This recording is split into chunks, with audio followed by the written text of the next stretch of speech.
स्वतंत्रतेच्या भारतामध्ये संघर्ष आणि संघर्षातला एक निवडे तो बळी बिरळा शूर तालुक्याचा एखादा जिल्हा अध्यक्ष होऊ शकतो आणि एखादा जिल्हा परिषद सदस्य पंचायत समितीचा सदस्य होऊ शकतो. पण होऊ शकतो म्हटलं बरं मी, कारण पूर्ण सिस्टीमच बिघडलेली म्हणजे शिपायापासून तर वरपर्यंत पूर्ण सिस्टीम बिघडली. त्यामुळे सिस्टीमवर जास्त बोलण्यात इंटरेस्ट नाही. मग त्या छत्रपती संभाजीराजांच्या जीवनामध्ये एवढा संघर्ष आला, तो लाखातला एक वेगळा वीर ठरला, म्हणून बलिदान मास संभाजीराजांचा चालू झाला. मग 39 दिवस त्या राजाचं आधार झालं. ज्या राजानं 39 दिवस शरीराला पिळवटून द्यावं, त्या राजानं आलमगीराच्या आमिषाला बळी न पडता स्वराज्यासाठी बलिदान स्वीकारावं. त्या राजानं 2 मिनिटं जर औरंगजेबाला म्हटलं असं, ठीक आहे मी माझे किल्ले घे आणि मला आलमगीर करून टाक, तर संभाजी राजांची प्रतिमा ही आता जी आहे ती राहिली असती का? नाही. पण संभाजीराजांचा संघर्ष काय आहे? वयाच्या 5व्या वर्षी आई गेली, मातेचं छत्र हरवलं, आजीनं त्यांना जपलं, आजीनं मायेचंही छत्र दिलं आणि जी दुधाई म्हणून आणली धाराऊ, तिनं सुद्धा आईसारखं प्रेम केलं आणि संभाजीराजानं सुद्धा तिला आईसारखंच शेवटपर्यंत सांभाळलं. आणि त्या संभाजीराजांच्या जीवनामध्ये आग्र्याला गेल्यानंतर परत येताना संभाजीराजे गडावर आलेच नाही, म्हणून त्यांचं पिंडदान त्या गडावर जिवंत असताना घातलं. हा त्यांचा संघर्ष तोही पचवला. आणि सगळ्यात महत्वाचं, बाप गेला तरी संभाजीराजांना अग्निडागाला बोलवलं नाही आणि सांगितलं नाही, तरी तो संभाजीराजांनी संघर्ष पचवला. आपल्याच लोकांनी संभाजीराजांना बदनाम करण्याचा प्रयत्न केला, तरी तो संभाजीराजांनी पचवला. आणि सगळं पचून संभाजीराजे शिवाजीराजे गेल्यानंतर सिंहासनावर बसले आणि बसल्यानंतर जो संघर्ष त्यांनी पचवला ना, तो 1689 पर्यंत त्यांनी संघर्ष पचवला आणि दिवस उजाडला 1689. त्याच्या अगोदर संभाजीराजांना 1689 साल जे उजाडले ना, ते संभाजीराजांसाठी फार संघर्ष ठरला. कारण 5 आक्रमण परतून संभाजीराजांनी लावली आणि 1 आक्रमण औरंगजेबाचं असताना 6 लाख सैन्य घेऊन महाराष्ट्रावर आला ना, ते आक्रमण फार मोठं होतं. म्हणून संभाजीराजांना जंजिरा सोडावा लागला आणि रायगडावर यावं लागलं. संभाजीराजे रायगडावर आले आणि कशी आखली आखायची संभाजीराजांनी आखली. आणि दुसऱ्या दिवशी संभाजीराजे असणाऱ्या सरदेसाईच्या वाड्याला संगमेश्वरला गेले, शेतकऱ्यांचे तंटे सोडवले आणि तंटे सोडल्यानंतर संभाजीराजे तिथून निघारच होते, एक तंटा वाढला म्हणून संभाजीराजे थांबले आणि काळानं त्यांच्यावर घातला. येऊन आले आणि सरदेसाईच्या वाड्याला वेढा दिला.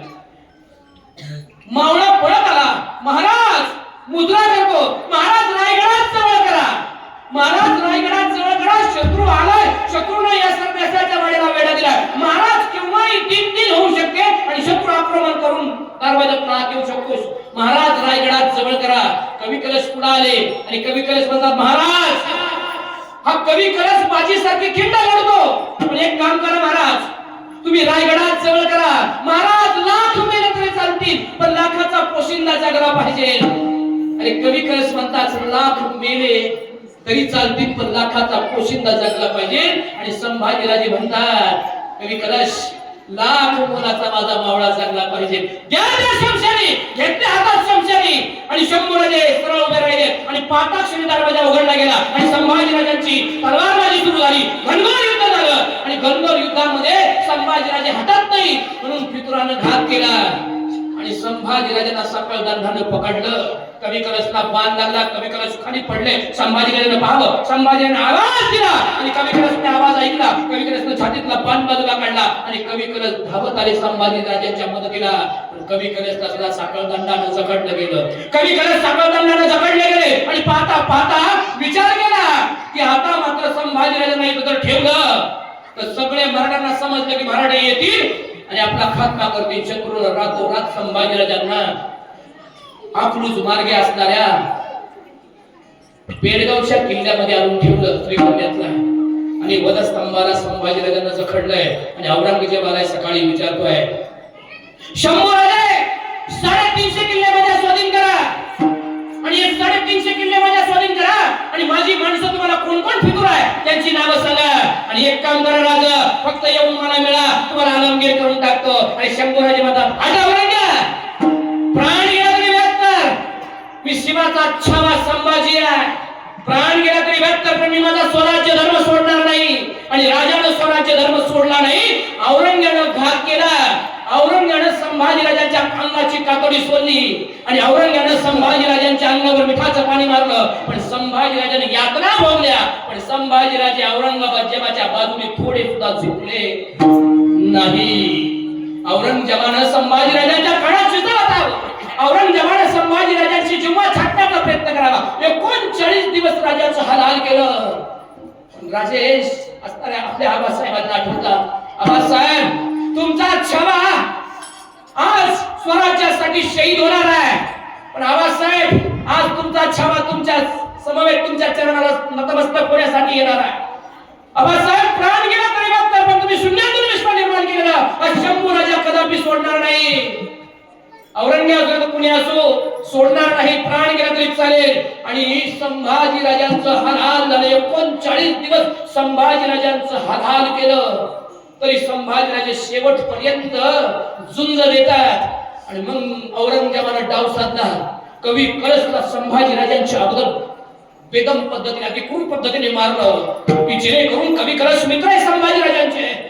मित्र कसा असावा कवी कळसा सांगा. शेवटपर्यंत संभाजी राजांची साथ नाही सोडली. आणि जाताना म्हणतात शंभूराजे मरेंगे लेकिन पीछे नहीं हटेंगे शंभूराजे. शंभूराजे म्हणतात कवी कलश, आपण मैत्री केली ना ती स्वराज्यासाठी केली. प्राण गेला तरी चालेल, पण आपण मात्र स्वराज्य सोडायचं नाही. कवी कलश गेले. कवी कलशाची केकळी ऐकली आणि शंभूराजे क्षणभर स्तब्ध झाले.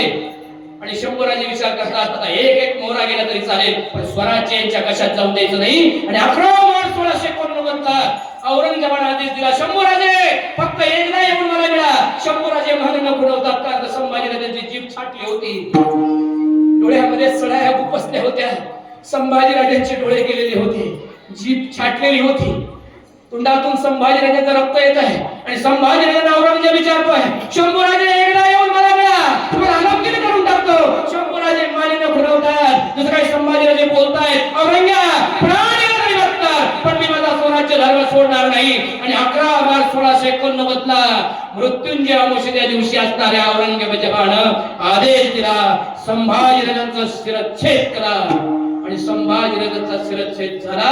आणि एका साईडला धड पडलं आणि दुसऱ्या साईडला मुंडकं पडलं. तरी ते मुंडकं सांगत होतं, औरंगजेब प्राण गेला तरी चालेल, एक संभाजी गेला, पण घराघरात संभाजी तयार होतील. आणि पाहता पाहता घरातली माणसं पेटून उठली. आणि याच औरंगजेबाला 27 वर्ष परत माघारी जाता आलं नाही. आणि हाच औरंगजेब संभाजीनगर औताच, आणि त्याला औरंगाबाद म्हणतात ना, ते संभाजीनगर. त्या संभाजीनगर मध्ये औरंगाबादला त्याला स्वतःला मरावं लागलं. त्याची कबर याच महाराष्ट्रात खोदली गेली ना. ते संभाजीराजे शेवटच्या श्वासापर्यंत टिकून राहिले.